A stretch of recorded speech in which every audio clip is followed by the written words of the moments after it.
നമസ്കാരം. പ്രധാന വാർത്തകൾ.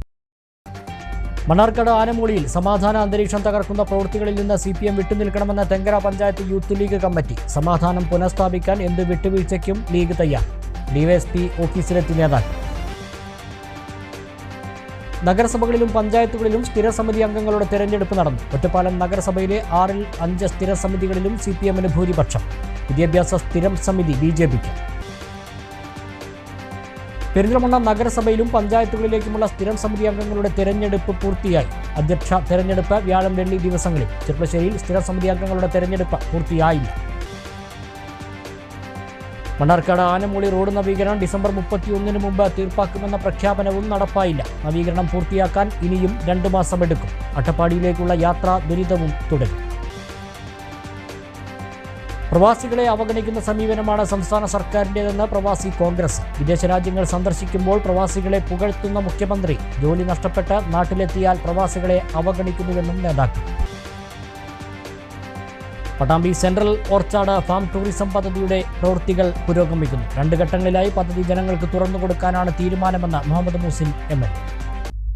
വിശദമായ വാർത്തകൾ നോക്കാം. മണ്ണാർക്കാട് ആനമൂളിയിൽ സമാധാന അന്തരീക്ഷം തകർക്കുന്ന പ്രവൃത്തികളിൽ നിന്ന് CPM വിട്ടുനിൽക്കണമെന്ന് തെങ്കര പഞ്ചായത്ത് മുസ്ലിം യൂത്ത് ലീഗ് കമ്മിറ്റി. സമാധാനം പുനഃസ്ഥാപിക്കാൻ എന്ത് വിട്ടുവീഴ്ചയ്ക്കും ലീഗ് ഒരുക്കമാണ്. CPM നേതാക്കളുടെ സമ്മർദ്ദത്തിന് വഴങ്ങി ലീഗ് പ്രവർത്തകരെ കള്ളക്കേസിൽ കുടുക്കാനുള്ള ശ്രമമാണ് നടത്തുന്നതെന്നും നേതാക്കൾ വാർത്താസമ്മേളനത്തിൽ പറഞ്ഞു. ആനമൂളിയിൽ കലാശക്കൊട്ടിനിടെ സംഘർഷമുണ്ടാക്കിയത് CPM പ്രവർത്തകരാണ്. UDFന്റെ ജില്ലാ പഞ്ചായത്ത് സ്ഥാനാർത്ഥി റഫീഖ പാറക്കോട്ടിൽ പ്രസംഗിക്കുന്നതിനിടെ CPM പ്രവർത്തകർ അതിക്രമം നടത്തിയതാണ് പ്രശ്നങ്ങൾക്ക് തുടക്കം. തുടർന്ന് ഇരുവിഭാഗങ്ങളും തമ്മിൽ തർക്കവും ഉന്തും തള്ളുമുണ്ടായി. ഇതെല്ലാം നടന്നത് പോലീസിന്റെ സാന്നിധ്യത്തിലാണ്. ഇതിന് ഇരുവിഭാഗത്തിനെതിരെയും കേസുകളും എടുത്തു. എന്നാൽ തിരഞ്ഞെടുപ്പ് ഫലപ്രഖ്യാപനം കഴിഞ്ഞ് UDF സ്ഥാനാർത്ഥി പരാജയപ്പെടുകയും ചെയ്തു. വിജയിച്ചവർ നാടിന്റെ സമാധാനാന്തരീക്ഷം തകർക്കുന്ന കാഴ്ചയാണ് പിന്നീട് കണ്ടത്. പരാജയപ്പെട്ട സ്ഥാനാർത്ഥിയുടെ ബന്ധുക്കളായ കുട്ടികളെ കാറിൽ പിന്തുടർന്ന് കൊല്ലാൻ ശ്രമിക്കുക, UDF സ്ഥാനാർത്ഥിയുടെ സഹോദരനെ കൊല്ലുമെന്ന് ഭീഷണിപ്പെടുത്തുക തുടങ്ങിയ സംഭവങ്ങൾ ഉണ്ടായതോടെയാണ് CPM പ്രവർത്തകനായ ഫിറോസിനെ പോലീസ് അറസ്റ്റ് ചെയ്തത്. ഇതുവരെയുള്ള പോലീസ് നടപടിയിൽ തങ്ങൾ സംതൃപ്തരാണ്. എന്നാൽ CPM ലോക്കൽ സെക്രട്ടറിയും ഏരിയ സെക്രട്ടറിയും പോലീസ് സ്റ്റേഷനിൽ നാടകം കളിക്കുകയാണ്. പ്രശ്നമുണ്ടാക്കിയവർക്ക് നേരെ കേസെടുക്കുന്നതിനോ നടപടി സ്വീകരിക്കുന്നതിനോ തങ്ങൾ എതിരല്ല. CPM നേതാക്കളുടെ സമ്മർദ്ദത്തിന് വഴങ്ങി ലീഗ് പ്രവർത്തകരെ കള്ളക്കേസിൽ കുടുക്കിയാൽ പ്രതിരോധിക്കുമെന്നും നേതാക്കൾ പറഞ്ഞു. വിഷയങ്ങൾ ഉണ്ടാവുകയും കലാപം ഉണ്ടാവുകയും ചെയ്ത് ആ കലാപം അതൊരു കലാപത്തിലേക്ക് പോകാൻ സാധ്യതയുണ്ട് എന്നുള്ളത് മനസ്സിലാക്കിയതിന്റെ അടിസ്ഥാനത്തിൽ തന്നെ CPMന്റെ ലോക്കൽ സെക്രട്ടറി അടക്കമുള്ള ആളുകൾ, ഏരിയ സെക്രട്ടേറിയറ്റ് അംഗം ഉൾപ്പെടെയുള്ള തെങ്കരയിലെ CPMന്റെ നേതാക്കന്മാര്, അതുപോലെ തന്നെ തെങ്കരയിലെ മുസ്ലിം ലീഗിന്റെ ജില്ലാ സെക്രട്ടറി, നിയോജകമണ്ഡലം സെക്രട്ടറി അടക്കം ഉൾപ്പെടെയുള്ള തെങ്കരയിലെ ഏറ്റവും തലമുതിർന്ന മുസ്ലിം ലീഗിന്റെ നേതാക്കന്മാർ അവരുടെ സ്ഥാനവും മാനവും വലിപ്പവും അതുപോലും മാറ്റിവെച്ച് നാടിന്റെ ഒരു ക്രമസമാധാന നിലനിർത്തുകയും നാടിലെ സമാധാനം ഉണ്ടാവുകയും ചെയ്യുക എന്നുള്ള വലിയ ഉദ്ദേശത്തിലൂടെ തന്നെ അവരോട് ചർച്ച നടത്തുകയും ചെയ്യുന്ന സാഹചര്യം ഉണ്ടായിട്ടുണ്ട്. ആ ചർച്ചയിലൊക്കെ CPMന്റെ അന്ന് പങ്കെടുത്ത ആളുകള് അവര് നിസ്സഹായരാണ് എന്നുള്ളതാണ് ഞങ്ങൾ മനസ്സിലാക്കുന്നത്. അവർക്ക് മേൽ CPMന് നിയന്ത്രണം നഷ്ടപ്പെട്ടിട്ടുണ്ട് എന്നുള്ളതാണ് അവിടെ പ്രശ്നങ്ങൾ പരിഹരിക്കുന്നതിനും ഈ തുടർച്ചയായി പ്രശ്നങ്ങൾ ഉണ്ടാകുകയും ചെയ്യുന്നതിനുള്ള കാരണം. ഏത് സമയത്തും ആ രൂപത്തിൽ ഒരു നാട് പ്രശ്നത്തിലേക്ക് പോകാതിരിക്കാൻ ഞങ്ങള് എല്ലാ രീതിയിലുള്ള അത്തരത്തിലുള്ള സമാധാന ശ്രമങ്ങൾക്കും എല്ലാ കാലത്തും പിന്തുണയുണ്ട്. എന്നാൽ അത് മുസ്ലിം ലീഗിന്റെ അല്ലെങ്കിൽ യൂത്ത് ലീഗിന്റെ ഒരു ദൗർബല്യമായിട്ട് ആരും കാണുകയും ചെയ്യരുത് എന്നുള്ളതാണ് അതുമായി ബന്ധപ്പെട്ട് സൂചിപ്പിക്കാനുള്ളത്. ഞങ്ങള് അവിടെ ഉണ്ടായിരുന്നത് ഒരു ഇലക്ഷനോടനുബന്ധിച്ചുണ്ടാകുന്ന ഒരു കശപിശ എന്നുള്ള നിലക്ക് മാത്രമാണ് അതിനെ കണ്ടിട്ടുണ്ടായിരുന്നത്. അതിന്റെ അടുത്ത സ്റ്റെപ്പിലേക്ക് പോകുമ്പോൾ ഞങ്ങൾക്കും ആ രൂപത്തിൽ പ്രതികരിക്കുകയും പ്രതികരിക്കുകയൊക്കെ ചെയ്യേണ്ട സാഹചര്യങ്ങൾ ഉണ്ടാകും. നേതാക്കളായ ഷമീർ പഴേരി, സൈനുദ്ദീൻ കൈതച്ചിറ, ഷമീർ മണലടി, ഹാരിസ് കൊൽപ്പാടം, യൂസഫ്, അൻവർ മണലടി എന്നിവർ വാർത്താ സമ്മേളനത്തിൽ പങ്കെടുത്തു.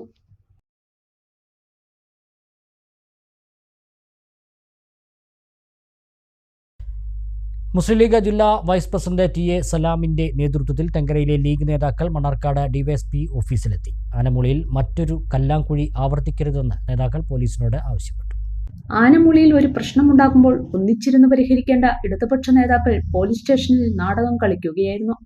തങ്ങളുടെ പ്രവർത്തകരുടെ മേൽ കള്ളക്കേസ് ചുമത്തി അനാവശ്യ വകുപ്പുകൾ ചേർത്ത് നാട്ടിൽ നിൽക്കാനാകാത്ത സാഹചര്യം സൃഷ്ടിക്കരുതെന്ന് പോലീസിനോട് ആവശ്യപ്പെട്ടതായും ആനമൂളിയിൽ പോലീസിനെ നിയോഗിക്കാമെന്ന് നേതാക്കൾക്ക് ഉറപ്പു നൽകിയെന്നും ടി.എ. സലാം പറഞ്ഞു. അയാളാണ് നാട്ടിൽ പ്രശ്നങ്ങൾ ഉണ്ടാക്കുന്നതെന്ന് പോലീസിന് ബോധ്യപ്പെട്ടപ്പോഴാണ് ഫിറോസിനെ അറസ്റ്റ് ചെയ്തത്. ഇതിന് തിരിച്ച് കേസ് കൊടുത്ത് കൗണ്ടർ കേസ് കൊടുത്തതിൻ്റെ ഭാഗമായിട്ട് ഞങ്ങളുടെ ചില പ്രവർത്തകരുടെ പേരിൽ പോലീസ് കേസെടുക്കുകയുണ്ടായി. പക്ഷേ പോലീസ് കേസെടുത്തത് അത് ബെയിലബിൾ ഇത് വെച്ചിട്ടാണ്, ആക്ട് വെച്ചിട്ടാണ്. അവർക്ക് ജാമ്യം കിട്ടുന്ന വകുപ്പായിരുന്നു. നമ്മുടെ 2 കുട്ടികളെ പോലീസ് അറസ്റ്റ് ചെയ്തു. അവർ കോടതിയിൽ ഹാജരാക്കി, അവർക്ക് ജാമ്യം കിട്ടി. അങ്ങനെ പോയി. ഇങ്ങനെ വന്നപ്പോൾ മാർക്സിസ്റ്റ് പാർട്ടിയുടെ നേതാക്കന്മാർ പോലീസ് സ്റ്റേഷൻ ഉപരോധിക്കുന്നിടത്തേക്ക് എത്തുകയാണ്. അങ്ങനെ പോലീസ് സ്റ്റേഷനിൽ അവർ വന്ന് കുത്തിയിരിപ്പ് സമരം നടത്തുന്നു. അവരുടെ നേതാക്കന്മാർ വരുന്നു, നിങ്ങൾ ഈ ചെയ്യുന്നത് ശരിയല്ല എന്ന് ഇവരോട് പറയുന്നു. തൽക്കാലം അവരോടൊന്ന് മാറിപ്പോകുന്നു. വീണ്ടും മറ്റ് ഈ ഏരിയയിലുള്ള മറ്റുള്ള ലോക്കൽ കമ്മിറ്റി സെക്രട്ടറിമാരൊക്കെ ഒത്തുകൂടുന്നു. എന്താണ് ഇതിൻ്റെയൊക്കെ കാര്യം ഞങ്ങൾക്ക് മനസ്സിലാവുന്നില്ല. ആനമൂളിയിലോ തെങ്കരയിലോ ഒരു പ്രശ്നം ഉണ്ടാകുമ്പോൾ സ്വാഭാവികമായും ആ പ്രശ്നങ്ങൾക്ക് പരിഹാരമുണ്ടാക്കേണ്ട നേതാക്കന്മാർ പാർട്ടിയിൽ കലാപമുണ്ടാക്കുന്ന നാട്ടിൽ കലുഷിതമായ പ്രശ്നങ്ങൾ ഉണ്ടാക്കുന്നവരോടൊപ്പം ചേർന്ന് നിന്നുകൊണ്ട് വീണ്ടും ഈ നാട്ടിൽ പ്രയാസങ്ങൾ ഉണ്ടാക്കുകയാണെങ്കിൽ ബുദ്ധിമുട്ടുണ്ടാക്കും എന്നതുകൊണ്ട് ഇപ്പോൾ ഇവർ ഉപരോധിച്ചാലും ശരി ഉപരോധിച്ചില്ലെങ്കിലും ശരി പോലീസ് ഭരിക്കുന്നത് പിണറായിയുടെ പോലീസാണെന്ന് ഞങ്ങൾക്കറിയാം. പക്ഷേ പോലീസ് നീതിയാണ് ഇവിടെ ചെയ്യുന്നത്. ആ നീതിയെ ഞങ്ങൾ ബഹുമാനിക്കുന്നു. പോലീസ് കാണിക്കുന്ന നീതിയോടൊപ്പം ഞങ്ങൾ ചേർന്ന് നിൽക്കുന്നു. അതോടൊപ്പം ആരെങ്കിലും ഇല്ലാത്ത പേര് പറഞ്ഞ് ഓരോ പെറ്റീഷൻ കൊടുത്ത് അതിൽ 308 പോലുള്ള വകുപ്പുകളൊക്കെ ഇട്ട് ഞങ്ങളുടെ പ്രവർത്തകർക്കോ ഞങ്ങളുടെ കുട്ടികൾക്കോ പുറത്തിറങ്ങാൻ പറ്റാത്ത വിധത്തിൽ, വീട്ടിൽ സ്ത്രീകൾക്ക് അന്തി ഉറങ്ങാൻ പറ്റാത്ത വിധത്തിലൊരു സാഹചര്യം ഉണ്ടാകാൻ പാടില്ല. അതിൽ ബഹുമാനപ്പെട്ട ഡിവൈഎസ്പിയുടെ നേതൃത്വത്തിൽ മണ്ണാർക്കാട് പോലീസിൻ്റെ എല്ലാ സഹായവും ബഹുമാനപ്പെട്ട CAയുടെ നേതൃത്വത്തിൽ ഞങ്ങൾക്ക് കിട്ടണം. ഇത് പറഞ്ഞുകൊണ്ടാണ് മുസ്ലിം ലീഗിൻ്റെ നേതാക്കന്മാർ, തെങ്കര പഞ്ചായത്തിലെ നേതാക്കന്മാർ ഒരുമിച്ച് വന്ന് മണ്ണാർക്കാട് CAനെയും മണ്ണാർക്കാട് ഡിവൈഎസ്പിയെയും കണ്ടത്. കാര്യങ്ങൾ ഞങ്ങൾ പറഞ്ഞിട്ടുണ്ട്. അവിടെ ഒരു പോലീസിനെ അവിടെ നിയോഗിക്കുമെന്ന് പറഞ്ഞിട്ടുണ്ട്. ക്രമസമാധാന നില തകരാറാകാത്ത വിധത്തിൽ നമുക്ക് നോക്കാമെന്ന് പറഞ്ഞിട്ടുണ്ട്. ഈ നാട് മറ്റൊരു കലാപ പ്രദേശമായ കാഞ്ഞിരപ്പുഴയിലെ കല്ലാങ്കുഴി പോലെ ആവർത്തിക്കരുത് എന്ന് ഞങ്ങൾക്ക് നിർബന്ധമുള്ളത് കൊണ്ടാണ് ബഹുമാനായ ഡിവൈഎസ്പിയെ ഞങ്ങൾ വന്ന് കണ്ടത്. നഗരസഭകളിലും പഞ്ചായത്തുകളിലും സ്ഥിരം സമിതി അംഗങ്ങളുടെ തെരഞ്ഞെടുപ്പ് നടന്നു. ഒറ്റപ്പാലം നഗരസഭയിലെ 6-ൽ 5 സ്ഥിര സമിതികളിലും CPMന് ഭൂരിപക്ഷം. വിദ്യാഭ്യാസ സ്ഥിരം സമിതിയിൽ BJPക്ക് ഭൂരിപക്ഷം ലഭിച്ചു. ധനകാര്യ സ്ഥിര സമിതിയുടെ അധ്യക്ഷ പദവി നഗരസഭ ഉപാധ്യക്ഷനാകുമെന്നിരിക്കെ അംഗങ്ങളുടെ ഭൂരിപക്ഷത്തിന് പ്രസക്തിയില്ല. ഇതിനു പുറമെ ആരോഗ്യം, പൊതുമരാമത്ത്, ക്ഷേമകാര്യം, വികസന സ്ഥിരം സമിതികളിലാണ് CPMന് ഭൂരിപക്ഷം ലഭിച്ചത്. കൗൺസിലിൽ 12 അംഗങ്ങളുള്ള BJP വിദ്യാഭ്യാസ സ്ഥിര സമിതിയിൽ ഭൂരിപക്ഷം ഉറപ്പിച്ചു. 6 അംഗ സമിതിയിൽ BJPക്ക് 3 അംഗങ്ങളുണ്ട്. ഇവിടെ UDFന് 2ഉം CPMന് 1ആളുമാണുള്ളത്. ധനകാര്യ സ്ഥിര സമിതിയിലെ 4 ഒഴിവുകളിലേക്കും വികസന സ്ഥിര സമിതിയിലെ 2 ഒഴിവുകളിലേക്കും അംഗങ്ങളെ ഉൾപ്പെടുത്താൻ വ്യാഴാഴ്ച രാവിലെ 10:30 വീണ്ടും തിരഞ്ഞെടുപ്പ് നടത്തും. BJPയിലെ 5ഉം UDFിലെ 1 അംഗവുമാണ് നിലവിൽ കമ്മിറ്റികളിൽ ഒന്നിലും ഇടം പിടിക്കാതെ പുറത്തു നിൽക്കുന്നത്. ഒഴിവുകളിൽ ഇവരെ ഉൾപ്പെടുത്തുന്നതോടെ സ്ഥിരസമിതി തെരഞ്ഞെടുപ്പ് പൂർത്തിയാകും. സബ് കളക്ടർ അഞ്ജിത് സിംഗ് ആണ് വരണാധികാരി. സ്ഥിരസമിതി അധ്യക്ഷരുടെ തെരഞ്ഞെടുപ്പ് 12-ന് നടക്കും.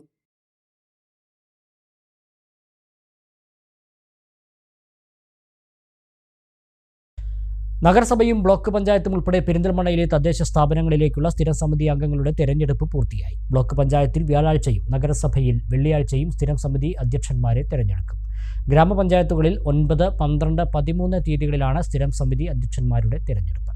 പെരിന്തൽമണ്ണ നഗരസഭയിലെയും ബ്ലോക്ക് പഞ്ചായത്തിലെയും ഗ്രാമപഞ്ചായത്തുകളിലെയും സ്ഥിരം സമിതികളിലേക്കുള്ള അംഗങ്ങളുടെ തെരഞ്ഞെടുപ്പ് പൂർത്തിയായി. പെരിന്തൽമണ്ണ ബ്ലോക്ക് പഞ്ചായത്തിൽ വ്യാഴാഴ്ച സ്ഥിരം സമിതികളുടെ അധ്യക്ഷന്മാരെ തെരഞ്ഞെടുക്കും. 37 കൗൺസിലർമാരുള്ള പെരിന്തൽമണ്ണ നഗരസഭയിൽ 5 സ്ഥിരസമിതികളിലേക്കും അംഗങ്ങളെ തെരഞ്ഞെടുത്തു. ജനുവരി 9 വെള്ളിയാഴ്ചയാണ് നഗരസഭയിൽ സ്ഥിരസമിതി ചെയർപേഴ്സൺമാരുടെ തെരഞ്ഞെടുപ്പ്. 17 അംഗങ്ങളുള്ള ബ്ലോക്ക് പഞ്ചായത്തിൽ സ്ഥിരസമിതികളിലേക്കുള്ള അംഗങ്ങളെ തെരഞ്ഞെടുത്തു. ബ്ലോക്കിൽ വ്യാഴാഴ്ച സ്ഥിരസമിതി അധ്യക്ഷന്മാരുടെ തെരഞ്ഞെടുപ്പ് നടക്കും. 24 അംഗങ്ങളുള്ള താഴേക്കോട്, ആലിപ്പറമ്പ്, അങ്ങാടിപ്പുറം പഞ്ചായത്തുകളിലേക്കും സ്ഥിരസമിതികളിലേക്കുള്ള അംഗങ്ങളുടെ തെരഞ്ഞെടുപ്പ് പൂർത്തിയായിട്ടുണ്ട്. 23 അംഗങ്ങളുള്ള പുലാമന്തോൾ ഗ്രാമപഞ്ചായത്തിലും സ്ഥിരസമിതികളിലേക്ക് അംഗങ്ങളെ തെരഞ്ഞെടുത്തു. പുലാമന്തോളിൽ UDF 12, LDF 11 എന്നിങ്ങനെയാണ് കക്ഷിനില. ഇവിടെ ക്ഷേമകാര്യ സ്ഥിരസമിതി അധ്യക്ഷ സ്ഥാനം LDFന് ലഭിച്ചേക്കും. മേലാറ്റൂർ, വെട്ടത്തൂർ പഞ്ചായത്തുകളിലും സ്ഥിരസമിതി അംഗങ്ങളുടെ തെരഞ്ഞെടുപ്പ് പൂർത്തിയായി. മേലാറ്റൂരും വെട്ടത്തൂരും വെള്ളിയാഴ്ച സ്ഥിരസമിതികളുടെ അധ്യക്ഷന്മാരെ തിരഞ്ഞെടുക്കും. ഏലംകുളം പഞ്ചായത്തിൽ മാത്രമാണ് സ്ഥിരസമിതി അംഗങ്ങൾ സംബന്ധിച്ച തീരുമാനമാകാത്തത്. വെള്ളിയാഴ്ചയോടെ ഏലംകുളം പഞ്ചായത്തിലും സ്ഥിരസമിതി അംഗങ്ങളുടെ കാര്യത്തിൽ തീരുമാനമാകും. 12, 13 തീയതികളിലായി എല്ലാ ഗ്രാമപഞ്ചായത്തുകളിലും സ്ഥിരസമിതി അധ്യക്ഷന്മാരുടെ തെരഞ്ഞെടുപ്പ് പൂർത്തിയാവും. News bureau, Perinthalmanna. ധനകാര്യ സ്ഥിരസമിതിയിലേക്ക് നോമിനേഷൻ ലഭിച്ചില്ല. ചെർപ്പശ്ശേരി നഗരസഭ സ്ഥിരസമിതി അംഗങ്ങളുടെ തെരഞ്ഞെടുപ്പ് പൂർത്തിയായില്ല. നടപടിക്രമങ്ങൾ വ്യാഴാഴ്ച തുടരും. ചെർപ്പശ്ശേരി നഗരസഭയിലെ സ്ഥിരം സമിതി അംഗങ്ങളുടെ തെരഞ്ഞെടുപ്പാണ് ബുധനാഴ്ച ഭാഗികമായി പൂർത്തിയായത്. ധനകാര്യ സ്ഥിരസമിതി അംഗങ്ങൾക്കുള്ള നോമിനേഷൻ ഇരുമുന്നണികളും നൽകാത്തതിനാലാണ് തിരഞ്ഞെടുപ്പ് തടസ്സപ്പെട്ടത്. ഇതൊഴികെയുള്ള വികസനകാര്യം, ക്ഷേമകാര്യം, ആരോഗ്യം, പൊതുമരാമത്ത്, വിദ്യാഭ്യാസം ഉൾപ്പെടെയുള്ള സ്ഥിരസമിതികളിലേക്ക് വനിതാംഗങ്ങളുടെ തെരഞ്ഞെടുപ്പ് പൂർത്തിയായി. ധനകാര്യ സ്ഥിരസമിതിയുടെ അധ്യക്ഷ പദവി നഗരസഭാ വൈസ് ചെയർപേഴ്സൺ ആയിരിക്കും. ധനകാര്യ സ്ഥിരസമിതിയുടെ അധ്യക്ഷ പദവി നഗരസഭാ വൈസ് ചെയർപേഴ്സൺ ആയിരിക്കുമെന്നിരിക്കെ ധനകാര്യ സ്ഥിരസമിതിയിൽ നിലനിൽക്കുന്ന വനിതാ സംവരണവുമായി ബന്ധപ്പെട്ട മുന്നണികൾ നോമിനേഷൻ നൽകാത്തതിനാലാണ് തിരഞ്ഞെടുപ്പ് വ്യാഴാഴ്ചത്തേക്ക് മാറ്റിവെക്കേണ്ട സാഹചര്യമുണ്ടായത്. നെല്ലായ മാരായമംഗലത്ത് പശുവിൻ്റെ കുത്തേറ്റ് ചികിത്സയിലായിരുന്ന ക്ഷീരകർഷകൻ മരിച്ചു. 63-കാരനായ വിളക്കത്തലപ്പടി VC ചന്ദ്രനാണ് മരിച്ചത്. മേയാൻ വിട്ട പശുവിനെ തൊഴുത്തിലേക്ക് തിരിച്ചു കൊണ്ടുവരുന്നതിനിടെ തിങ്കളാഴ്ച വൈകിട്ട് 3:30ഓടെയാണ് സംഭവമുണ്ടായത്. പശു കൊമ്പുകൊണ്ട് ചന്ദ്രനെ കുത്തുകയായിരുന്നു. രക്തം വാർന്ന നിലയിലായിരുന്ന ചന്ദ്രനെ ആദ്യം ചെർപ്പശ്ശേരി സഹകരണ ആശുപത്രിയിലും പിന്നീട് പെരിന്തൽമണ്ണയിലെ സ്വകാര്യ ആശുപത്രിയിലും പ്രവേശിപ്പിച്ചു. വയറിന് താഴെ ഗുരുതരമായി പരിക്കേറ്റ ചന്ദ്രനെ ശസ്ത്രക്രിയയ്ക്ക് വിധേയമാക്കിയെങ്കിലും ബുധനാഴ്ച പുലർച്ചെ മരിച്ചു. വൈകിട്ട് ഷൊർണൂർ ശാന്തിതീരത്ത് സംസ്കാരം നടത്തി. ഭാര്യ ജാനു, സജിത, വസിത, സുഹിത എന്നിവർ മക്കളാണ്. മണ്ണാർക്കാട് ആനമൂളി റോഡ് നവീകരണം ഡിസംബർ 31 മുമ്പ് തീർക്കുമെന്ന പ്രഖ്യാപനം നടപ്പായില്ല. ചിറപ്പാട് മുതൽ ആനമൂളി വരെയുള്ള 1.5 കിലോമീറ്റർ നവീകരണം പൂർത്തിയാക്കാൻ ഇനിയും 2 മാസം എടുക്കും. യാത്രാ ദുരിതം തീരാതെ അട്ടപ്പാടിയിലേക്കുള്ള യാത്രക്കാർ. 44,37,00,000 രൂപ ചെലവിലാണ് നെല്ലിപ്പുഴ മുതൽ ആനമൂളി വരെ 8 കിലോമീറ്റർ നവീകരിക്കുന്നത്. 3 വർഷം കഴിഞ്ഞിട്ടും 8 കിലോമീറ്റർ പോലും പൂർത്തിയാക്കാൻ കഴിഞ്ഞിട്ടില്ല. മണ്ണാർക്കാട് മുതൽ ചിറപ്പാടം വരെ BM ചെയ്തു എന്നത് മാത്രമാണ് അല്പം ആശ്വാസം. കഴിഞ്ഞ മഴക്കാലത്ത് ദുരിതത്തിന്റെ അങ്ങേയറ്റം അനുഭവിച്ചു. റോഡിൽ തെങ്ങും വാഴയും വരെ നട്ട് പൊതുജനം പ്രതിഷേധിച്ചു. കരാറുകാരന്റെ സൗകര്യത്തിനാണ് പണി നടക്കുന്നത്. നിരവധി പേരാണ് പൊടിശല്യം മൂലമുള്ള അലർജിക്ക് ചികിത്സ തേടിയത്. നാട്ടുകാരുടെ കടുത്ത പ്രതിഷേധത്തിനൊടുവിൽ ചിറപ്പാടം വരെ BM പൂർത്തിയാക്കി. എന്നാൽ ബാക്കി ഭാഗത്തെ യാത്ര ഇപ്പോഴും ദുരിതപൂർണമാണ്. റോഡ് ടാറിങ്ങിനുള്ള നിർമ്മാണ പ്രവൃത്തികൾ നടക്കുന്നുണ്ട് എന്നതാണ് കുറച്ചെങ്കിലും ആശ്വാസം പകരുന്നത്. കൽവർട്ടുകളുടെ നിർമ്മാണം പൂർത്തിയാക്കി 2 മാസത്തിനകം ആനമൂളി വരെയുള്ള ഭാഗത്തെ നവീകരണം പൂർത്തിയാക്കുമെന്നാണ് അധികൃതർ പറയുന്നത്.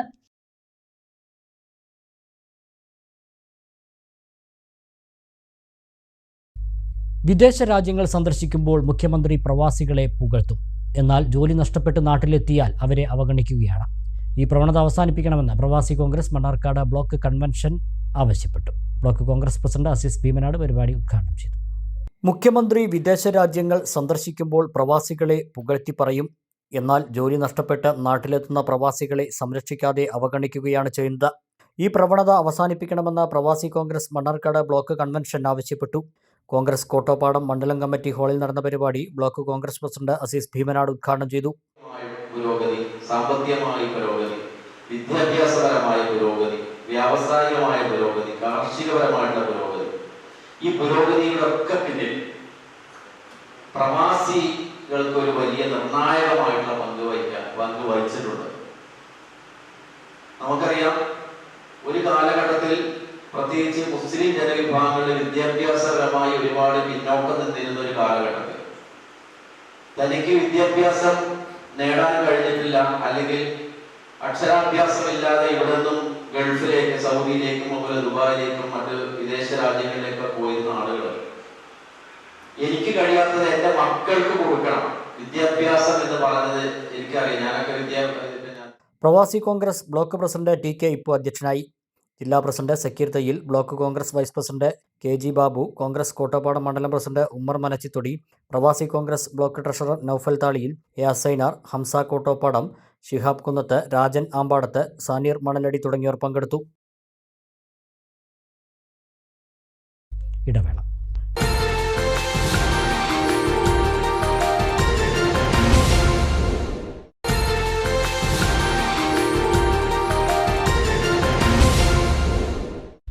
വാർത്തകൾ തുടരുന്നു. പട്ടാമ്പി മണ്ഡലത്തിൽ വോട്ടർ പട്ടിക പരിഷ്കരണവുമായി ബന്ധപ്പെട്ടുള്ള ആശങ്കകൾ പരിഹരിക്കാൻ താലൂക്ക് ഓഫീസിൽ MLAയുടെ നേതൃത്വത്തിലുള്ള ഹെൽപ്പ് ഡെസ്ക് വ്യാഴാഴ്ച മുതൽ പ്രവർത്തനം ആരംഭിക്കുമെന്ന് മുഹമ്മദ് മുഹസിൻ MLA പറഞ്ഞു. താലൂക്ക് ഓഫീസിൽ ചേർന്ന ബന്ധപ്പെട്ടവരുടെ യോഗത്തിന് ശേഷമായിരുന്നു MLA ഇക്കാര്യം അറിയിച്ചത്. വോട്ടർ പട്ടിക പരിഷ്കരണവുമായി ബന്ധപ്പെട്ട് പട്ടാമ്പി മണ്ഡലത്തിലും പലതരത്തിലുള്ള ആക്ഷേപങ്ങൾ ഉയരുന്നുണ്ട്. ഇക്കാര്യങ്ങൾ തിരഞ്ഞെടുപ്പ് കമ്മീഷനെ അറിയിക്കുകയും തുടർ നടപടികൾ നടന്നുവരികയുമാണ്. ഇതിന്റെ ഭാഗമായാണ് പട്ടാമ്പി മണ്ഡലത്തിലെ രാഷ്ട്രീയ പാർട്ടി പ്രതിനിധികളുടെയും മറ്റും യോഗം വിളിച്ചു ചേർത്തത്. താലൂക്ക് ഓഫീസിൽ നടന്ന യോഗത്തിൽ മുഹമ്മദ് മുഹസിൻ MLA അധ്യക്ഷനായി. ജില്ലയിൽ ഏറ്റവും കൂടുതൽ ആളുകളെ മാപ്പ് ചെയ്യാൻ കഴിഞ്ഞ താലൂക്ക് പട്ടാമ്പിയാണ്. അൺമാപ്പ് ചെയ്ത ആളുകൾക്കുള്ള ഹിയറിംഗ് നടപടികളും നടന്നുവരികയാണ്. പട്ടികയിൽ ഉൾപ്പെടാത്തവരുടെ സ്ഥിതിവിവരക്കണക്കുകളും യോഗത്തിൽ വിശദീകരിച്ചു. വോട്ടർ പട്ടിക പരിഷ്കരണവുമായി ബന്ധപ്പെട്ട ആശങ്കകൾ പരിഹരിക്കുന്നതിന് MLAയുടെ നേതൃത്വത്തിലുള്ള ഹെൽപ്പ് ഡെസ്ക് വ്യാഴാഴ്ച മുതൽ താലൂക്ക് ഓഫീസിൽ പ്രവർത്തിക്കുമെന്നും മുഹമ്മദ് മുഹസിൻ MLA പറഞ്ഞു. അതോടൊപ്പം തന്നെ പട്ടാമ്പി മണ്ഡലത്തിൽ നമുക്കറിയാം, മരണം കൊണ്ടും അതുപോലെ തന്നെ ഷിഫ്റ്റ് ചെയ്തതുകൊണ്ട് ഡ്യൂപ്ലിക്കേഷൻ കൊണ്ടും മാറിപ്പോയ ആളുകളുടെ എണ്ണം എന്ന് പറയുന്നത് മൊത്തത്തിൽ നോക്കിക്കഴിഞ്ഞാൽ 9269 ആളുകളാണ്. അതിൽ 2780 ആളുകൾ മരണപ്പെട്ടവരാണ് എന്ന് നമ്മൾ കണ്ടെത്തി. അതോടൊപ്പം തന്നെ ഷിഫ്റ്റ് ചെയ്തത് പട്ടാമ്പി മണ്ഡലത്തിൽ നിന്ന് വിവിധ ഭാഗങ്ങളിലേക്ക് വോട്ട് ഷിഫ്റ്റ് ചെയ്ത ആളുകൾ 4113 ആളുകൾ ഷിഫ്റ്റ് ചെയ്തിട്ടുണ്ട്, അതും കണ്ടെത്തി. അതോടൊപ്പം തന്നെ ഡ്യൂപ്ലിക്കേഷൻ, ഇപ്പോൾ നേരത്തെ എന്യൂമറേഷൻ ഫോം കൊടുത്തപ്പോൾ അതിൻ്റെ ഡ്യൂപ്ലിക്കേഷനായിട്ട് 881 ആളുകളുടെ ഡ്യൂപ്ലിക്കേഷൻ വന്നത് ഒഴിവാക്കി. പിന്നെ ഈ ആളുകളെ നേരിട്ട് നമുക്ക് കാണാൻ കഴിയാതെ അൺട്രേസ്ഡ് ആയിട്ടുള്ള ആളുകൾ, അബ്സെൻ്റ് ആയിട്ടുള്ള ആളുകളെ കണ്ടെത്തിയിട്ടുള്ളത് 1310 ആളുകളാണ്. അതായത് പ്രദേശത്തെ BLAമാർ, അതായത് രാഷ്ട്രീയ പാർട്ടികൾ നിയോഗിക്കുന്ന ആളുകളാണ് ബൂത്ത് ലെവൽ ഏജന്റ് എന്ന് പറയുന്നത്. പിന്നെ ഇലക്ഷൻ കമ്മീഷൻ നിയമിക്കുന്നതാണ് പിന്നെ BLOമാർ, ഓഫീസർമാർ. അപ്പോൾ ഈ ഓഫീസർമാരും BLAമാരും രണ്ടുപേരും ആ ആളുകളെ കണ്ടെത്താൻ ശ്രമിച്ചിട്ടും കണ്ടെത്താതെ, ഒരു പക്ഷേ തമിഴ്നാട്ടിൽ നിന്നൊക്കെ വന്ന് ഇവിടെ അല്ലെങ്കിൽ ഉത്തരേന്ത്യയിൽ നിന്ന് വന്ന് ജോലി ചെയ്ത് വോട്ട് അങ്ങനെയൊക്കെയുള്ള ആളുകളായിരിക്കാം. അങ്ങനെ ട്രേസ് ചെയ്യപ്പെടാതെ പോയ ആളുകൾ 1310 ആളുകൾ മാത്രമാണ് ഇവിടെ ഉള്ളത്. ബാക്കിയുള്ള എല്ലാ ആളുകളെയും ഇതിൽ ഉൾപ്പെടുത്തുകയും ഇനി അൺമാപ്പഡ് ആയിട്ട് കിടന്ന ആളുകൾ, അതായത് 2002 വോട്ടർ പട്ടികയുമായി ലിങ്ക് ചെയ്യാൻ കഴിയാത്ത ആളുകളായിട്ട് വന്നത് 3937 ആളുകളാണ്. ആ ആളുകളുടെ ഹിയറിംഗ് വിളിച്ചുകൊണ്ട് അവരെ ഉൾപ്പെടുത്തുന്നതിനുള്ള നടപടികൾ നടന്നുകൊണ്ടിരിക്കുകയാണ്. ഇതിൻ്റെ കൂടെ തന്നെ ഈ ലോജിക്കൽ ഡിസ്ക്രിപ്പൻസി എന്ന് പറയും, അതായത് പേരിൽ അക്ഷരത്തെറ്റുകൾ മറ്റുള്ള അങ്ങനെയുള്ള കാര്യങ്ങളുമായിട്ട് ബന്ധപ്പെട്ട് അത് ഡോക്യുമെന്റുകൾ പരിശോധിച്ചുകൊണ്ട് അത് പിന്നെ പരിഹരിക്കാൻ കഴിയുന്ന കാര്യങ്ങൾ, അത് BLOമാർക്ക് പിന്നെ ചെറിയ അക്ഷരത്തെറ്റൊക്കെ ആണെങ്കിൽ അതാത് BLOമാർക്ക് തന്നെ സാക്ഷ്യപത്രം കൊടുത്തുകൊണ്ട് അവരെ ഉൾപ്പെടുത്താവുന്നതാണ്. അപ്പം അതുകൊണ്ട് വലിയ പ്രശ്നമില്ലാതെ തന്നെ ബഹുഭൂരിപക്ഷം ആളുകളും അക്ഷരത്തെറ്റുകളുടെ പേരിലോ ഒരു സ്പെല്ലിങ്ങിൻ്റെ പേരിലൊക്കെ ഉണ്ടാകുന്ന ആളുകൾക്ക് യാതൊരു തരത്തിലുള്ള പ്രശ്നമില്ല. അതാത് BLOമാരുടെ സാക്ഷ്യപത്രം വാങ്ങിക്കൊണ്ട് അത് ചെയ്യാവുന്നതാണ്. ഇതിൻ്റെ പുറമെ കുറച്ച് കോംപ്ലിക്കേറ്റഡ് ആയിട്ടുള്ള പിന്നെ വീട്ടുപേരിൻ്റെ ഇതിലൊക്കെ വലിയ രീതിയിലുള്ള മാറ്റങ്ങൾ അല്ലെങ്കിൽ പേരിൽ വലിയ രീതിയിലുള്ള മാറ്റങ്ങളുള്ള ആളുകളുണ്ടെങ്കിൽ അങ്ങനെയുള്ള ആളുകൾക്കും ഹിയറിംഗ്, ഇവർക്കൊക്കെ ഹിയറിങ്ങിനുള്ള നോട്ടീസ് കൊടുക്കും. അതായത് BLOമാരാണ് ബന്ധപ്പെട്ട് കഴിഞ്ഞാൽ വളരെ കോംപ്ലിക്കേറ്റഡ് ആയ ആളുകളെ ഹിയറിങ്ങിന് വിളിച്ചുകൊണ്ട് പരിഹരിക്കും. അല്ലാത്തവരെ ഹിയറിങ്ങിന് പോലും ചിലപ്പോൾ വിളിക്കാതെ തന്നെ അല്ലെങ്കിൽ അവരെ നേരിട്ട് BLO കാണും, കണ്ടിട്ട് പരിഹരിക്കാവുന്നതേ ഉള്ളൂ. തഹസിൽദാർ TP കിഷോർ ഉൾപ്പെടെയുള്ള ഉദ്യോഗസ്ഥരും യോഗത്തിൽ പങ്കെടുത്തു. Pattambi central orchard farm tourism പദ്ധതിയുടെ പ്രവൃത്തികൾ പുരോഗമിക്കുന്നു. പ്രവൃത്തികൾ മുഹമ്മദ് മുഹസിൻ MLAയുടെ നേതൃത്വത്തിൽ വിലയിരുത്തി. പട്ടാമ്പി സെൻട്രൽ ഓർച്ചാഡിന്റെ സമഗ്രമായ നവീകരണവും ഫാം ടൂറിസം പദ്ധതിയായി വികസിപ്പിക്കുകയും ചെയ്യുന്ന പ്രവൃത്തികളാണ് പുരോഗമിക്കുന്നത്. സംസ്ഥാന ബജറ്റിൽ 5 കോടി രൂപ പദ്ധതിക്കായി അനുവദിച്ചിരുന്നു. ഇതിന്റെ നിർമ്മാണ പുരോഗതി വിലയിരുത്തുന്നതിനായാണ് മുഹമ്മദ് മുഹസിൻ MLAയുടെ നേതൃത്വത്തിൽ കൃഷിവകുപ്പ് ഉദ്യോഗസ്ഥർ, ഓർച്ചാഡിലെ ഉദ്യോഗസ്ഥർ, KLDC ഉദ്യോഗസ്ഥർ എന്നിവർ ഓർച്ചാഡിലെത്തിയത്. നിലവിൽ ഓർച്ചാഡിൽ ചുറ്റുമതിൽ നിർമ്മാണം, വീഴാറായ മരങ്ങളും ചില്ലകളും വെട്ടിമാറ്റുന്ന പ്രവൃത്തികൾ എന്നിവ പുരോഗമിക്കുകയാണ്. ഇതോടൊപ്പം മറ്റ് അനുബന്ധ പ്രവർത്തനങ്ങളും ഒരേ സമയം നടന്നുകൊണ്ടിരിക്കുന്നു. ഫാം ടൂറിസം പദ്ധതി 2 ഘട്ടങ്ങളിലായി ജനങ്ങൾക്ക് തുറന്നു കൊടുക്കാനാണ് തീരുമാനമെന്ന് മുഹമ്മദ് മുഹസിൻ MLA പറഞ്ഞു.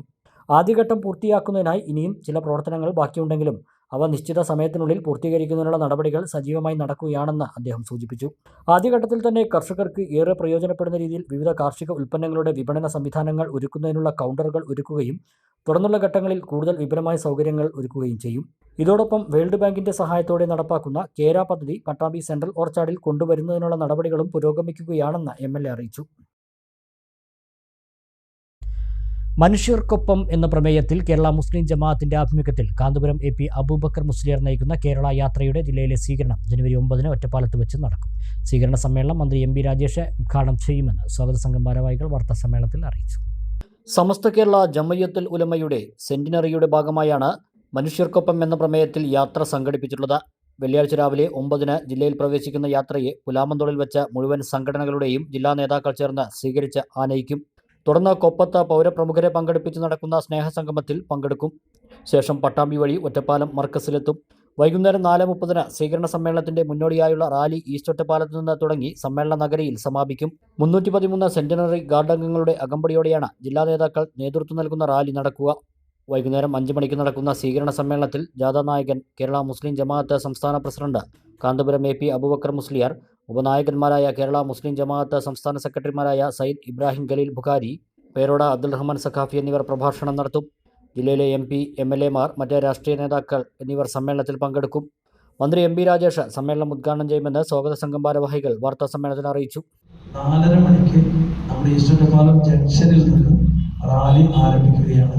റാലിയിൽ സംസ്ഥാന നേതാക്കളുടെ വാഹനങ്ങളും ജില്ലയിൽ നിന്ന് പ്രത്യേകമായി പരിശീലനം നൽകിയ സെന്റിനറി ഗാർഡ് അംഗങ്ങളും ജില്ലാ ഭാരവാഹികളും മാത്രമാണ് റാലിയിൽ ഉണ്ടാകുന്നത്. ആ റാലി നമ്മുടെ വേദിയിലേക്ക് എത്തിച്ചേരുന്നതോടുകൂടെ പ്രോഗ്രാമുകൾ തുടങ്ങുകയായി. 5 മണിക്ക് തന്നെ ബഹുമാന്യനായ മന്ത്രി MB രാജേഷാണ് പരിപാടി ഔപചാരികമായി ഉദ്ഘാടനം ചെയ്യുന്നത്. സമസ്ത കേരള ജമിയത്തുൽ ഉലമയുടെ കേന്ദ്ര മുഷാവറംഗമാകുന്ന KP മുഹമ്മദ് മുസ്ലിയാർ കോമ്പം അധ്യക്ഷത വഹിക്കും. മറ്റു ഒട്ടനവധി രാഷ്ട്രീയ, സാമൂഹ്യ, സാംസ്കാരിക മേഖലകളിലെ വ്യക്തിത്വങ്ങൾ അതിൽ പങ്കെടുക്കുന്നുണ്ട്. പാലക്കാടിന്റെ MP Sreekandan, Ottapalam MLA Premkumar, Shoranur MLA Mammikutty, Pattambi MLA Mohsin, അതേപോലെ ഒറ്റപ്പാലത്തെ മുൻ MP S അജയകുമാർ, മുൻ MLA ഹംസ തുടങ്ങിയ ആളുകളൊക്കെ ആ പരിപാടിയിൽ പങ്കെടുക്കുന്നു. സ്വാഗത സംഘം ഭാരവാഹികളായ NK Sirajuddin Faizy Vallappuzha, Shoukath Haji Karakurissi, MV Siddique Saqafi Ottapalam, Abdul Rasheed Ashrafi Ottapalam, Abubakar Avanakkunnu, Abdul Nasar Saqafi, VP Muhammad Rineesh Ottapalam എന്നിവർ വാർത്താസമ്മേളനത്തിൽ പങ്കെടുത്തു.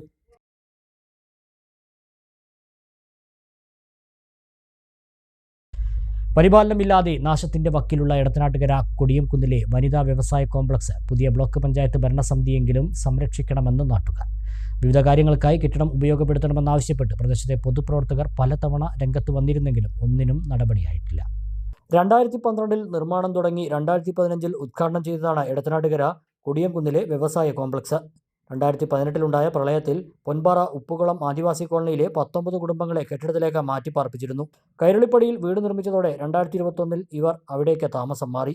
തുടർന്ന് കെട്ടിടത്തിൽ ആളനക്കം ഇല്ലാതായതോടെ കെട്ടിടത്തിനു ചുറ്റും കാട് മൂടി. ഷട്ടറുകളിലും ചുമരുകളിലും വള്ളിപ്പടർപ്പുകളും കയറിയിട്ടുണ്ട്. വിവിധ കാര്യങ്ങൾക്കായി കെട്ടിടം ഉപയോഗപ്പെടുത്തണമെന്നാവശ്യപ്പെട്ട് പ്രദേശത്തെ പൊതുപ്രവർത്തകർ കഴിഞ്ഞ വർഷങ്ങളിൽ രംഗത്ത് വന്നിരുന്നെങ്കിലും ഒന്നും നടന്നില്ല. കുടുംബശ്രീ, SC/ST വിഭാഗം, ഭിന്നശേഷിക്കാർ എന്നിവർക്ക് മുൻഗണനാ അടിസ്ഥാനത്തിൽ വാടകയ്ക്ക് നൽകാൻ ഏകദേശം 1 വർഷം മുന്നേ അപേക്ഷ ക്ഷണിച്ചിരുന്നു. ഒരാൾ 2 മുറിക്കായി അപേക്ഷ നൽകിയെങ്കിലും പിന്നീട് നടപടികളൊന്നും ആയില്ലെന്നാണ് അറിയാൻ കഴിയുന്നത്. കെട്ടിടത്തിന്റെ നിർമ്മാണ ഉദ്ദേശം ഒറ്റത്തവണ പോലും നടന്നിട്ടില്ല. പോയ ഒരു ഭരണസമിതിയും കെട്ടിടത്തെ കാര്യമായി ഗൗനിച്ചിരുന്നില്ല. നിർമ്മാണ ഉദ്ദേശം നടന്നില്ലെങ്കിലും പൊതുമുതൽ ഉപയോഗിച്ച് നിർമ്മിച്ച കെട്ടിടം സംരക്ഷിക്കാനെങ്കിലും പുതിയ ഭരണസമിതി തയ്യാറാവണമെന്നാണ് നാട്ടുകാരുടെ ആവശ്യം. പാലിയേറ്റീവ് കെയർ പ്രവർത്തനങ്ങളിൽ ജനങ്ങളിൽ അവബോധമുണ്ടാക്കുക എന്ന ലക്ഷ്യത്തോടെ ചെർപ്പശ്ശേരി ആർദ്രം പാലിയേറ്റീവ് കെയർ പ്രവർത്തകർ ജനങ്ങളിലേക്ക് ഇറങ്ങുന്നു. സാന്ത്വന പ്രവർത്തനങ്ങളുടെ സന്ദേശം ഗ്രാമങ്ങളിലെത്തിക്കാൻ ആർദ്രം നടത്തുന്ന ശ്രമങ്ങളിൽ സഹകരിക്കണമെന്നും ഭാരവാഹികൾ വാർത്താസമ്മേളനത്തിൽ അഭ്യർത്ഥിച്ചു. പാലിയേറ്റീവ് കെയർ പരിചരണ രംഗത്ത് നിശബ്ദ സേവനത്തിന്റെ 20 വർഷങ്ങൾ പിന്നിടുന്ന ചെർപ്പശ്ശേരി ആർദ്രം പാലിയേറ്റീവ് കെയർ ഈ സന്ദേശം കൂടുതൽ ജനങ്ങളിലേക്ക് എത്തിക്കുക എന്ന ലക്ഷ്യത്തോടെയാണ് ഗ്രാമങ്ങളിലേക്ക് ഇറങ്ങുന്നത്. നിലവിൽ ഹമീദ് ഡോക്ടറുടെ നേതൃത്വത്തിൽ സൗജന്യമായി വീടുകളിൽ ചെന്നുള്ള പരിചരണം ഉൾപ്പെടെ നടത്തിവരുന്നുണ്ട്. ഇതിനൊപ്പം തന്നെ നഗരസഭയിലെ 33 വാർഡുകളിലും ആർദ്രത്തിന്റെ സന്നദ്ധ പ്രവർത്തകർ സഞ്ചരിക്കുകയും ഓരോ വീടുകളിലും കയറിയിറങ്ങി പാലിയേറ്റീവ് കെയർ സന്ദേശം കൈമാറുകയും ചെയ്യും. 4 മാസം നീണ്ടു നിൽക്കുന്ന ക്യാമ്പയിനാണ് നടത്തുക. ഭാരിച്ച ചിലവ് വരുന്ന പ്രവർത്തനങ്ങൾക്ക് ജനസമ്പർക്കത്തിലൂടെ ഫണ്ട് കണ്ടെത്തുക എന്ന ലക്ഷ്യം കൂടി ക്യാമ്പയിനുണ്ട്. നിലവിൽ ആർദ്രത്തിന്റെ ഒരു ദിവസത്തെ പ്രവർത്തന ഫണ്ട് 5000 രൂപയോളം വരുന്നുണ്ടെന്നും ജനങ്ങളുടെയും സുമനസ്സുകളായ വ്യക്തികളുടെയും പിന്തുണയോടെയാണ് ഇതെല്ലാം കണ്ടെത്തുന്നതെന്നും ജാതി മത കക്ഷി രാഷ്ട്രീയത്തിന് അതീതമായി ആർദ്രം നടത്തുന്ന ഈ ശ്രമങ്ങളോട് സഹകരിക്കണമെന്നും ഭാരവാഹികൾ അഭ്യർത്ഥിച്ചു. ഇന്നും ഇതിനെപ്പറ്റി തികച്ചും അറിയാതെ ബോധവാന്മാരാകാത്ത പലരും ഉണ്ട് എന്നുള്ളത് ഒരു സത്യമാണ്. ആ സത്യം തിരിച്ചറിഞ്ഞുകൊണ്ടാണ് ചെർപ്പളശ്ശേരി മുനിസിപ്പാലിറ്റിയിലെ 33 വാർഡുകളിലായി പരന്നു കിടക്കുന്ന മുഴുവൻ വീടുകളും സന്ദർശിക്കാൻ സന്നദ്ധ പ്രവർത്തകർ തീരുമാനിച്ചിട്ടുള്ളത്. ഈ സന്നദ്ധ പ്രവർത്തകർ നമ്മുടെ യൂണിഫോം അണിഞ്ഞുകൊണ്ട് ആർദ്രം പാലിയേറ്റീവ് കെയർ സൊസൈറ്റിയുടെ യൂണിഫോമോട് കൂടി എല്ലാ വീടുകളും കയറാനാണ് ഞങ്ങളുടെ തീരുമാനം. ഓരോ വീടുകളും ചെല്ലുമ്പോൾ അവർക്ക് ഇതിൻ്റെ സന്ദേശ പ്രചരണം ഞങ്ങൾ അതിലൂടെ നടത്തും. അങ്ങനെ 4 മാസം നീണ്ടു നിൽക്കുന്ന ഈ ക്യാമ്പയിൻ പൂർത്തിയാക്കുന്നതിലേക്ക് വേണ്ടി നിങ്ങളുടെ എല്ലാവരുടെയും ഒരു നല്ല സഹകരണവും സമീപനവും ഞങ്ങൾക്കുണ്ടായിരിക്കണം. ഇത് നാളെ നമ്മളുടെ കൂടെ ആവശ്യത്തിനുള്ളതാണ് എന്ന തിരിച്ചറിവോടെ എല്ലാവരും ഈ പ്രവർത്തനത്തിലേക്ക് കണ്ണിയായി ചേർന്നുകൊണ്ട് ഞങ്ങളോട് സഹകരിക്കണമെന്നാണ്. 300ഓളം സന്നദ്ധ സേവകർ ആർദ്രത്തിനുണ്ട്. ഇവരാണ് വീടുകളിൽ ചെന്നുള്ള പരിചരണം ഉൾപ്പെടെ നടത്തുന്നത്. ആർദ്രത്തിന് കീഴിൽ മാങ്ങോടുള്ള ആശ്രയ കേന്ദ്രത്തിൽ സൗജന്യ ജീവിതാന്ത്യ പരിചരണവും നൽകുന്നുണ്ട്. ഈ സംവിധാനം നിലനിൽക്കാൻ ഓരോരുത്തരും അറിഞ്ഞ് സഹകരിക്കണമെന്നും ഭാരവാഹികൾ പറഞ്ഞു. ആർദ്രം പാലിയേറ്റീവ് കെയർ സൊസൈറ്റിയുടെ 20 വർഷം പ്രവർത്തനം പൂർത്തിയാക്കുന്ന ഈ വേളയിൽ ആർദ്രം ഗ്രാമപ്രവേശം എന്ന പേരിൽ പുതിയ ഒരു ക്യാപ്ഷനുമായി ചെർപ്പളശ്ശേരി മുനിസിപ്പാലിറ്റിയിലും സമീപ പഞ്ചായത്തുകളിലുമുള്ള എല്ലാ വാർഡുകളിലും നമ്മൾ ഒരു സന്ദേശ പ്രചരണ പദയാത്ര ഈ ആഴ്ചയിൽ ആരംഭിക്കുകയാണ്. അതിൻ്റെ മുന്നോടിയായി വാഹന പ്രചരണ ജാഥയും സന്ദേശ വിളംബര പ്രഖ്യാപനവും നമ്മൾ നടത്താൻ ഉദ്ദേശിക്കുന്നു. പാലിയേറ്റീവ് പ്രവർത്തനം നാടിൻ്റെ ഒരു സംസ്കാരമാണെന്നും അത് നമ്മുടെ നാടിൻ്റെ ഒരു സ്വത്താണെന്നും സമൂഹത്തിൽ വിളിച്ചു പറഞ്ഞുകൊണ്ട് നമ്മളെ പ്രവർത്തകർ, സന്നദ്ധരായിട്ടുള്ള കുറേ ആത്മാർത്ഥമായിട്ടുള്ള കുറേ പ്രവർത്തകർ, ആർദ്രത്തിൻ്റെ പ്രവർത്തകർ വീട് വീടാന്തരം കയറി ഇറങ്ങിക്കൊണ്ട് ഈ സന്ദേശം എത്തിക്കുക എന്നുള്ള ലക്ഷ്യമാണ് നമ്മുടെ മുന്നിലുള്ളത്. Aardram secretary Abdul Latheef, president Keshavankutty, PRO VP Hussain, Hashim, പ്രവർത്തക സമിതി അംഗങ്ങളായ റഷീദ് പാലസ്, രാമകൃഷ്ണൻ എന്നിവർ വാർത്താസമ്മേളനത്തിൽ പങ്കെടുത്തു.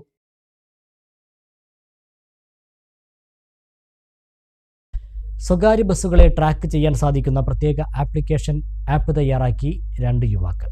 തിരൂർ സ്വദേശി ഇർഫാൻ റഹ്മാൻ, കോട്ടക്കൽ സ്വദേശി അൻവർ സാദിഖ് എന്നിവർ ചേർന്നാണ് ആപ്ലിക്കേഷൻ വികസിപ്പിച്ചെടുത്തത്. എവിടെ എന്ന പേരിലുള്ള ആപ്പ് നജീബ് കാന്തപുരം MLA പെരിന്തൽമണ്ണയിൽ ഉദ്ഘാടനം ചെയ്തു.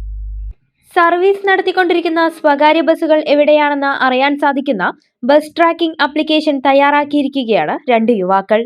വളാഞ്ചേരി മജ്ലിസ് ആർട്സ് ആൻഡ് സയൻസ് കോളേജിൽ നിന്നും കമ്പ്യൂട്ടർ സയൻസ് ഡിഗ്രി പൂർത്തിയാക്കിയ ഇർഫാനുൽ റഹ്മാൻ, അൻവർ സാദിഖ് എന്നിവർ ചേർന്നാണ് ഈ പ്രത്യേക ആപ്പ് വികസിപ്പിച്ചെടുത്തത്.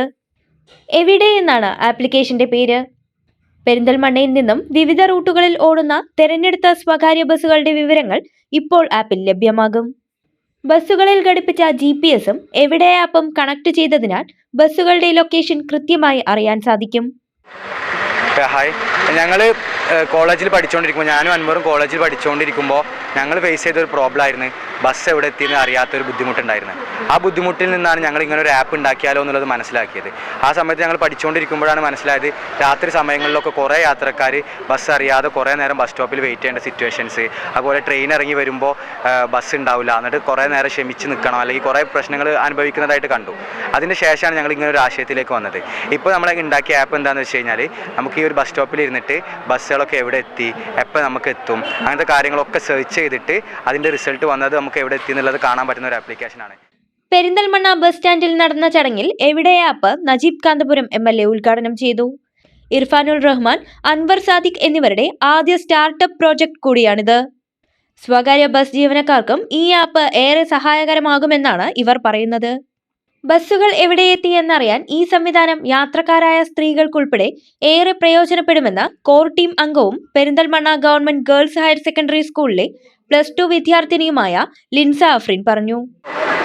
പലപ്പോഴും രാത്രി സമയങ്ങളിലൊക്കെ യാത്ര ചെയ്യുന്ന സമയത്ത് ബസ് നമുക്ക് അറിയില്ല, പുതിയ സ്ഥലങ്ങളിലൊക്കെ പോയി കഴിഞ്ഞാൽ ബസ് എപ്പോഴാണ് വരുന്നത്, ഇനി ബസ് ഉണ്ടാവുമോ എന്ന് പോലും പലപ്പോഴും സംശയമാണ്. അപ്പോൾ അങ്ങനെ ഒരു അനുഭവം എനിക്ക് പേഴ്സണലി ഉണ്ടായപ്പോഴാണ് ഇതിനൊരു സൊല്യൂഷൻ നമ്മുടെ നാട്ടിൽ വേണം എന്ന ചിന്ത ഉണ്ടായത്. അപ്പം ഇങ്ങനെ ഒരു പ്രൊജക്റ്റ് വേണമെന്ന് വിചാരിച്ചു. അങ്ങനെ അതിനുവേണ്ടി വർക്ക് ചെയ്തു. അപ്പോഴാണ് ഇവിടെ ടീമുമായിട്ട് മീറ്റ് ചെയ്യുന്നത്. അപ്പം ഇതേ ആശയം മുന്നോട്ട് പോകുന്നു കണ്ടപ്പം അവരായിട്ട് ജോയിൻ ചെയ്തു. ഇപ്പോൾ നമുക്ക് ഇവിടെ പെരിന്തൽമണ്ണ സിറ്റിയിൽ നമുക്ക് ബസ്സുകൾ ഇത് സമയത്താണെന്നുണ്ടെങ്കിലും നമുക്ക് പോകേണ്ട സ്ഥലം പറഞ്ഞു കൊടുത്താൽ നമുക്ക് ആ റൂട്ടും അതേപോലെ തന്നെ ആ റൂട്ടിലുള്ള ബസ്സുകളുടെയും സമയം നമുക്ക് അറിയാൻ പറ്റും. പ്ലേ സ്റ്റോറിലും ആപ്പ് സ്റ്റോറിലും എവിടെ ആപ്പ് ലഭിക്കും. www.evide.in ആണ് ആപ്പ് ലിങ്ക്. ഈ ആപ്പിലൂടെ കൂടുതൽ ബസ്സുകളുടെ വിവരങ്ങൾ ലഭ്യമാക്കാനുള്ള ഒരുക്കത്തിലാണിവർ. News bureau, Perinthalmanna.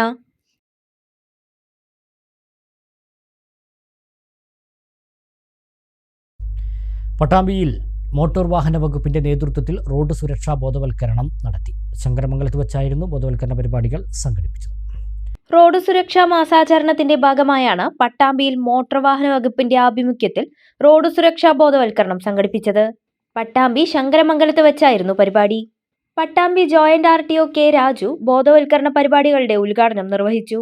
Motor vehicle ഇൻസ്പെക്ടർമാരായ AK Rajeevan, Santhosh, assistant motor vehicle ഇൻസ്പെക്ടർമാരായ ജോർജ് കോള എന്നിവരും സംസാരിച്ചു. വളരെ പെട്ടെന്ന് തന്നെ 1 മണിക്കൂറിന് ശേഷം മരണത്തിലേക്ക് പോകുന്നു. അപ്പോൾ അതുകൊണ്ട് നമ്മൾ കാഴ്ചക്കാരനായിട്ടൊന്നും ചെയ്യരുത്. നമുക്ക് അവൈലബിൾ ആയിട്ടുള്ള എല്ലാ റിസോഴ്സസും നമ്മൾ അതിന് വേണ്ടി ഉപയോഗിക്കാം. അതിൽ ഒരുപാട് വളരെ പ്രധാനപ്പെട്ട പോയിന്റുകളുണ്ട്. എങ്ങനെയാണ് ആൾക്കാരെ പരിചരിക്കേണ്ടത് മുതൽ അതിലുണ്ടാകുന്ന നിയമപ്രശ്നങ്ങൾ ഇതൊക്കെ നിങ്ങൾക്ക് മനസ്സിലാക്കി തരികയാണ് ഇന്നത്തെ ഈ റോഡ് സുരക്ഷാ പ്രോഗ്രാമിന്റെ ഭാഗമായിട്ട് നമ്മൾ ചെയ്യാൻ ഉദ്ദേശിക്കുന്നത്. റോഡ് അപകടങ്ങളിൽ അകപ്പെടുന്നവരെ സഹായിക്കേണ്ടതിന്റെ ആവശ്യകതയെക്കുറിച്ച് ബോധവൽക്കരണവും നടത്തി. അപകടത്തിൽപ്പെടുന്നവരെ എങ്ങനെ രക്ഷപ്പെടുത്താം എന്നതിനെക്കുറിച്ചുള്ള പരിശീലനവും നൽകി. സിവിൽ ഡിഫൻസ് അംഗങ്ങളായ മിനി, വിപിൻ രാജൻ, AP അതുൽ, മുഹമ്മദ് ഷാഫി തുടങ്ങിയവർ പരിശീലനങ്ങൾക്ക് നേതൃത്വം നൽകി. ഡ്രൈവിംഗ് സ്കൂൾ അസോസിയേഷൻ ഭാരവാഹികൾ ഉൾപ്പെടെയുള്ളവരും പരിപാടിയിൽ പങ്കെടുത്തു.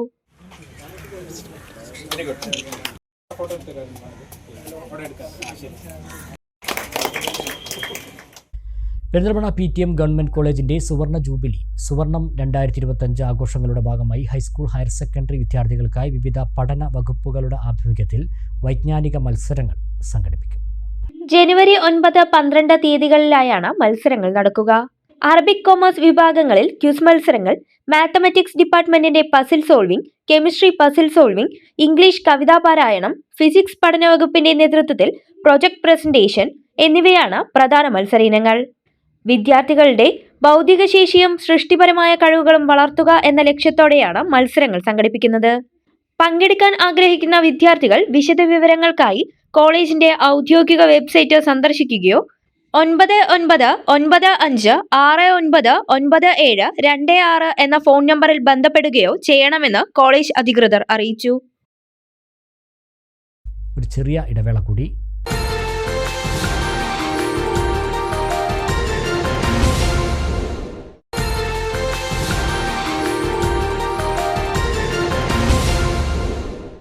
വാർത്തകളിലേക്ക് തിരിച്ചു വരാം.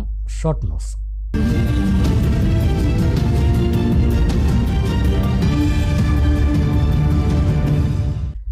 വെള്ളിനേഴി പഞ്ചായത്തിലെ നവീകരിച്ച Kuruvattur Ashanpadi Palakkurishi road P. Mammikutty MLA ഉദ്ഘാടനം ചെയ്തു. Panchayat president A. സുരേഷ് കുമാർ അധ്യക്ഷനായി. MLAയുടെ ആസ്തി വികസന ഫണ്ടിൽ നിന്ന് 25 ലക്ഷം രൂപ വിനിയോഗിച്ചാണ് നിർമ്മാണം പൂർത്തിയാക്കിയത്. Vice president N. Ramadevi, panchayat അംഗങ്ങളായ EK Deepa, V. Prajeesh Kumar, block panchayat അംഗം PD Girish Kumar, K. Sreedharan, KM Parameswaran എന്നിവർ സംസാരിച്ചു. MLAയുടെ ആസ്തി വികസന ഫണ്ടുമായി ബന്ധപ്പെട്ട് ഞങ്ങൾ ചർച്ച ചെയ്തതിൻ്റെ അടിസ്ഥാനത്തിലാണ് ഇതിന് ഈ പണം നമ്മൾ നീക്കി വച്ചിട്ടുള്ളതാണ്. ഈ റോഡിൻ്റെ പ്രാരംഭം കുറിച്ചുകൊണ്ട് ഗ്രാമപഞ്ചായത്തിന് പണം കൊടുത്തിട്ടുണ്ടാവും, ബ്ലോക്ക് പഞ്ചായത്തിനുണ്ടാവും, MNREGC അല്ലേ, MGNR, അങ്ങനെ വിവിധങ്ങളായുള്ള പൈസ കിട്ടുന്നതിനനുസരിച്ച് കുറേ റോഡുകൾ, അങ്ങനെയുള്ള റോഡുകളൊക്കെ പിന്നീട് കാലത്തിനനുസരിച്ച് കൊണ്ട് ഉയർന്നു വരികയുണ്ടായി. അങ്ങനെ ഉയർന്നു വരുന്ന റോഡ് കുറേ കൂടി ഗതാഗത യോഗ്യമാക്കുന്നതിന് വേണ്ടി ജനകീയ ആസൂത്രണ പദ്ധതി വന്നതോടുകൂടി കണ്ണഞ്ചിപ്പിക്കുന്ന രൂപത്തിലുള്ള റോഡ് ഗതാഗതവുമായി ബന്ധപ്പെട്ട വികസനങ്ങളാണ് നമ്മുടെ കേരളത്തിൽ നടന്നിട്ടുള്ളതെന്നർത്ഥം. അതിനൊപ്പൊക്കെ തന്നെ പരിമിതികളും ഉണ്ടായിരുന്നു. ആ ജനകീയ ആസൂത്രണ പദ്ധതി നടപ്പാക്കാൻ തുടങ്ങിയതിൻ്റെ അടിസ്ഥാനത്തിൽ ഞങ്ങൾക്ക് ആവശ്യമായിട്ടുള്ള പദ്ധതികൾ ആസൂത്രണം ചെയ്യുകയും അത് നടപ്പിലാക്കുന്നതിന് വേണ്ടി ജനങ്ങൾക്ക് ഇടപെടാൻ കഴിയുന്ന അധികാര വികേന്ദ്രീകരണത്തിൻ്റെയും സമ്പത്ത് വികേന്ദ്രീകരണത്തിൻ്റെയും ഒക്കെ തുടർച്ചയുടെ ഭാഗമായിട്ടാണെന്ന് എല്ലാ ഭാഗത്തും നോക്കുമ്പോഴും ഇത്തരത്തിലുള്ള റോഡുകളുടെ സൗകര്യം വർദ്ധിച്ചിട്ടുണ്ട്. Karimpuzha Thottara Aishwarya arts and sports club ജീവകാരുണ്യ പ്രവർത്തനങ്ങൾക്ക് വേണ്ടി സംഘടിപ്പിച്ച 9ാമത് അഖില Kerala sevens flood light football tournament സമാപിച്ചു. യുവശക്തി കരിപ്പമണ്ണയും മൈത്രി പാലോടും തമ്മിൽ നടന്ന ഫൈനൽ മത്സരത്തിൽ കരിപ്പമണ്ണ ജേതാക്കളായി. നിശ്ചിത സമയത്ത് സമനില ആയതിനാൽ ഷൂട്ടൌട്ടിലാണ് കരിപ്പമണ്ണ ജേതാക്കളായത്. സംസ്ഥാന സർക്കാർ നടപ്പിലാക്കുന്ന വൈബ് ഫോർ വെൽനസ് ക്യാമ്പയിൻ്റെ ഭാഗമായി തെങ്കര ഗവൺമെൻറ് ആയുർവേദ ആശുപത്രിയിൽ ആരോഗ്യകരമായ ജീവിത രീതിയെക്കുറിച്ചുള്ള ബോധവൽക്കരണ ക്ലാസും ഭക്ഷ്യമേളയും സംഘടിപ്പിച്ചു. വീടുകളിൽ ലഭ്യമായ വിവിധതരം ഫലങ്ങൾ ഉപയോഗിച്ച് ലളിതമായി നിർമ്മിക്കാവുന്ന 10ഓളം വിഭവങ്ങളാണ് മേളയിൽ പ്രദർശിപ്പിച്ചത്. ബോധവൽക്കരണ ക്ലാസ്സിന് ഡോക്ടർ ഷാന നേതൃത്വം നൽകി. ആശുപത്രി chief medical officer doctor PM Dineshan അധ്യക്ഷത വഹിച്ചു. ഡോക്ടർമാരായ കൃഷ്ണകുമാർ, നീത, ശ്രീലക്ഷ്മി, ശ്രീലത, സ്റ്റാഫ് നഴ്സ് ഗീത എന്നിവർ സംസാരിച്ചു. പ്രധാന വാർത്തകൾ ഒരിക്കൽ കൂടി. മണ്ണാർക്കാട് ആനമൂളിയിൽ സമാധാന അന്തരീക്ഷം തകർക്കുന്ന പ്രവൃത്തികളിൽ നിന്ന് CPM വിട്ടുനിൽക്കണമെന്ന Thenkara panchayat youth league committee. സമാധാനം പുനഃസ്ഥാപിക്കാൻ എന്ത് വിട്ടുവീഴ്ചയ്ക്കും ലീഗ് തയ്യാർ. DYSP ഓഫീസിലെത്തി നേതാക്കൾ. നഗരസഭകളിലും പഞ്ചായത്തുകളിലും സ്ഥിരസമിതി അംഗങ്ങളുടെ തെരഞ്ഞെടുപ്പ് നടന്നു. ഒറ്റപ്പാലം നഗരസഭയിലെ 6ൽ 5 സ്ഥിരസമിതികളിലും CPMന് ഭൂരിപക്ഷം. വിദ്യാഭ്യാസ സ്ഥിരം സമിതി BJPക്ക്. പെരിന്തൽമണ്ണ നഗരസഭയിലും പഞ്ചായത്തുകളിലേക്കുമുള്ള സ്ഥിരം സമിതി അംഗങ്ങളുടെ തെരഞ്ഞെടുപ്പ് പൂർത്തിയായി. അധ്യക്ഷ തെരഞ്ഞെടുപ്പ് വ്യാഴം വെള്ളി ദിവസങ്ങളിൽ. ചെർപ്പശ്ശേരിയിൽ സ്ഥിരം സമിതി അംഗങ്ങളുടെ തെരഞ്ഞെടുപ്പ് പൂർത്തിയായില്ല. മണ്ണാർക്കാട് ആനമൂളി റോഡ് നവീകരണം ഡിസംബർ 31 മുമ്പ് തീർപ്പാക്കുമെന്ന പ്രഖ്യാപനവും നടപ്പായില്ല. നവീകരണം പൂർത്തിയാക്കാൻ ഇനിയും 2 മാസം എടുക്കും. അട്ടപ്പാടിയിലേക്കുള്ള യാത്രാ ദുരിതവും തുടരും. പ്രവാസികളെ അവഗണിക്കുന്ന സമീപനമാണ് സംസ്ഥാന സർക്കാരിൻ്റെതെന്ന് പ്രവാസി കോൺഗ്രസ്. വിദേശ രാജ്യങ്ങൾ സന്ദർശിക്കുമ്പോൾ പ്രവാസികളെ പുകഴ്ത്തുന്ന മുഖ്യമന്ത്രി ജോലി നഷ്ടപ്പെട്ട് നാട്ടിലെത്തിയാൽ പ്രവാസികളെ അവഗണിക്കുന്നുവെന്നും നേതാക്കൾ. Pattambi central orchard farm tourism പദ്ധതിയുടെ പ്രവൃത്തികൾ പുരോഗമിക്കുന്നു. 2 ഘട്ടങ്ങളിലായി പദ്ധതി ജനങ്ങൾക്ക് തുറന്നു കൊടുക്കാനാണ് തീരുമാനമെന്ന് മുഹമ്മദ് മൂസിൻ MLA. ഈ വാർത്താ ബുള്ളറ്റിൻ സമാപിക്കുന്നു. നമസ്കാരം.